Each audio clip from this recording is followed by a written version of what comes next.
2026 বিশ্বকাপ জিতবে কোন দেশ, কার ঘরে উঠবে সোনালী ট্রফি, জানালেন টানা 3 বারের সঠিক ভবিষ্যৎবাণী করা অর্থনীতিবিদ।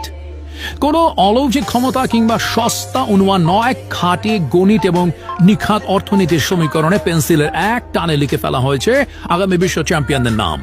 2014 সালে জার্মানি, 2018 সালে ফ্রান্স আর 2022 সালে মরুভূমির বুকে লিওনেল মেসির আর্জেন্টিনার বিশ্বজয় নিখুঁত মহাকাব্য যিনি লিখেছিলেন, সেই রহস্যময় মানুষটি আবারও মুখ খুলেছে।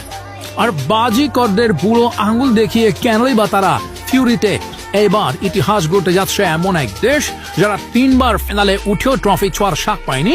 যিনি এই অবিস্মরণীয় কাণ্ডটি ঘটিয়ে চলেছেন তিনি কোনো জ্যোতিষীবিদ নন, তিনি হলেন জোয়াকিম ক্লেমেঞ্জ, প্যানমিউর লিবারিয়াল ইনভেস্টমেন্ট ব্যাংকের একজন ডার্ক সাইটে কর্মকর্তা এবং পেশায় অর্থনীতিবিদ। মজার ব্যাপার শুনবেন, 2014 সালে যখন তিনি প্রথমে ভবিষ্যৎবাণীর মেডেলটি তৈরি করেন তখন তার উদ্দেশ্য কোনো রেকর্ড পড়া ছিল না, বরং তিনি অর্থনীতিবিদদের অতিরিক্ত আত্মবিশ্বাস নিয়ে একটি রসিকতা করতে চেয়েছিলেন। ক্লেমেন্ট নিজেই CNN-কে দেওয়া এক সাক্ষাৎকারে হেসে বলেছেন, সবকিছু শুরু হয়েছিল নিছক মজার চলে। আমি দেখাতে চেয়েছিলাম আমরা অর্থনীতিবিদরা সবকিছুরই আগে থেকে বলে দিতে পছন্দ করি, কিন্তু দুর্ভাগ্যজনকভাবে আমি টানা 3 বার যেখানে বাঘা বাঘা ফুটবল পণ্ডিতদের হিসাব নিকাশ গোল্লায় গেছে, সেখানে এই অর্থনীতিবিদের ক্যালকুলেটর কোনো ভুল করেনি। এখন প্রশ্ন হলো, ক্লেমেন্টের এই জাদুকরী মডেলে আসলে কি আছে? তিনি কি শুধু ফুটবলারদের পায়ে জাদু দেখেন? একদমই না। তার এই মডেল রয়েছে অর্থনীতি, ভূগোল, জনসংখ্যা এবং ক্রীড়া বিজ্ঞানের এক জটিল ককটেল। চলুন সংক্ষেপে দেখে নিই তার চ্যাম্পিয়ন খোঁজার 4টি গোপন সূত্র। 1 নম্বর, মাথাপিছু জিডিপি।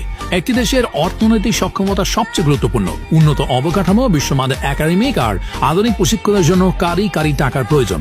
তবে ক্লেমেন্টের একটা মজার পর্যবেক্ষণ আছে, দেশ যদি অতিরিক্ত ধনী হয় তবে হিতে বিপরীত হতে পারে, কারণ ধনী দেশের শিশুরা ফুটবলের চেয়ে ভিডিও গেম বা অন্য বিনোদনে বেশি ঝুঁকে পড়ে। 2 নম্বর, জনসংখ্যা যত বড় প্রতিভার ভান্ডার তত বিশাল, তবে শর্ত একটাই, সেই দেশে ফুটবলারদের প্রধান খেলা হতে হবে। 3 নম্বর, নিখুঁত আবহাওয়া। ক্লেমেন্টের মতে ফুটবলার তৈরির জন্য আদর্শ গড়া তাপমাত্রা হলো প্রায় 14 ডিগ্রি সেলসিয়াস। অতিরিক্ত গরম, অতিরিক্ত ঠান্ডা আবহাওয়া ভালো ফুটবলার তৈরির পথে বাধা সৃষ্টি করে। 4 নম্বর, স্বাগতিক সুবিধা ও ফিফা র্যাঙ্কিং।